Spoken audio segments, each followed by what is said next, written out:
Welcome to another RMS support tutorial. Today we'll discuss how to import, complete, and edit a QC deficiency in RMS. Now let's get started. The QC QA deficiency selection is used to track deficiencies identified by the contractor and the government. A deficiency may be in any item that is not performed or completed in accordance with the contract and requires further action for it to be considered acceptable. Deficiencies that are discovered by the contractor are added as QC deficiencies and will be prefixed with the letters QC. Importing QC deficiencies allows for multiple line items to be quickly added and efficiently. If we navigate to the Import/Export tab, then click Import QC Deficiencies, we can import deficiency items from an Excel sheet. RMS allows for the import of Excel documents, more specifically XLS file types. It is important to note that the use of CSV files are no longer compatible. It is recommended that the use of RMS official templates are to be used while importing. To download the appropriate template, click the Download Template button. A zip folder should automatically download to your system's native downloads folder. Using the File Explorer, navigate to the folder and extract the zip folder by selecting it and clicking Extract All. Then extract. There should be 3 separate files, 2 with import instructions and 1 deficiency template. If we open the file, starting from the top, fill out the template. For more instructions on how to fill out this template, refer to the import instructions or simply hover over the red button for a quick look. Please note that these instructions will be updated in the future, and to ignore saving the file type as .csv. In this demonstration, we will use a pre-filled template to import our list. Ensuring the appropriate data is entered, we will save this file as an XLS file type. In RMS, we can now click the Import Deficiency Items from Excel button and select our template. These items are now successfully imported. This demonstration will explain how to create and edit a QC deficiency with a QC report. For more instruction on how to complete a QC report, please see the link in the description box below. Navigate to the QC tab and click QC Daily Reports. Select the current QC report and click QC QA Deficiency. The list of QC QA deficiencies corresponding to any of the categories can be seen by clicking anywhere in the corresponding blue tiles.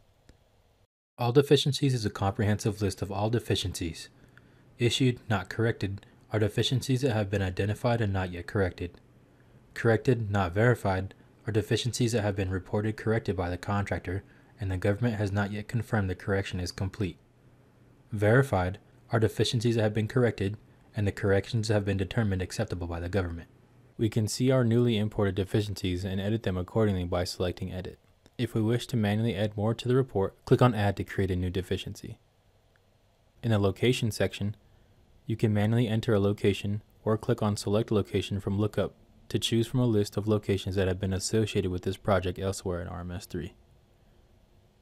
Note that this field is limited to 12 characters.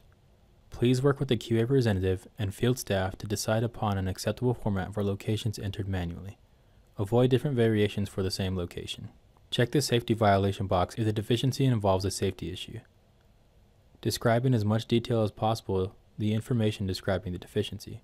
Click on the blue box to display a list of all the pay activities. Select the activity that is most closely affected to the deficiency. Wherever you have an opportunity to associate an activity with an item, you should always enter this information. Associating items with an activity enables RMS 3 to assist in supporting payment requests by documenting the status of actions that affect activity completion. If users need to add any documents to deficiency, it can be done in the Document Packet section. When a deficiency is marked corrected, a prompt is presented requiring a comment or explanation for the action.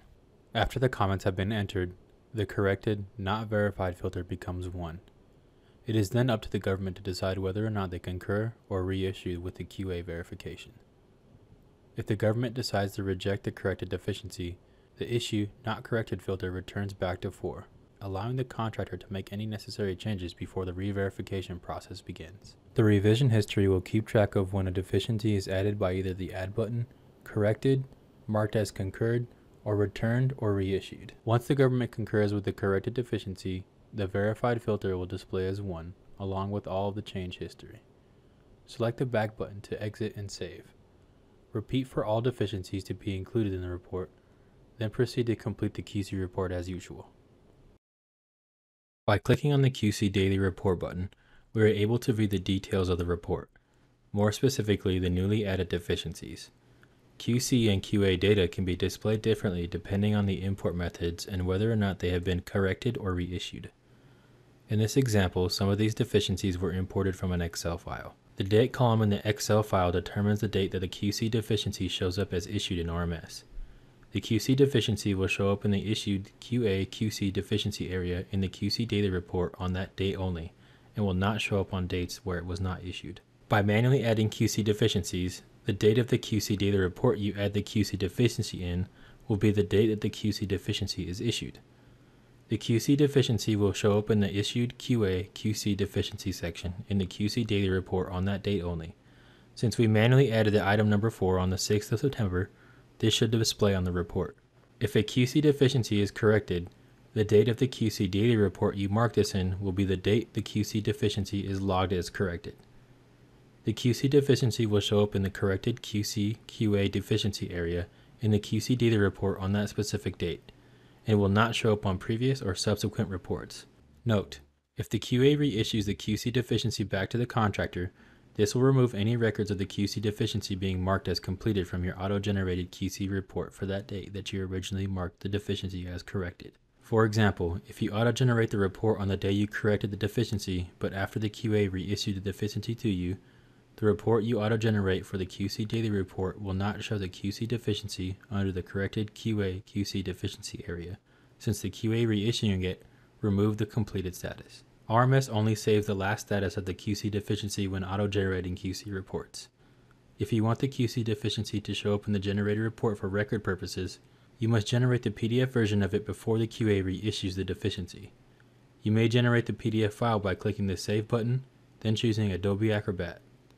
Select the pages you wish to keep, then click OK, and choose the destination on your computer. In summary, we went over importing QC deficiencies with a template and how to complete and edit QC deficiencies in RMS. We hope you found this video informative, and thank you for watching.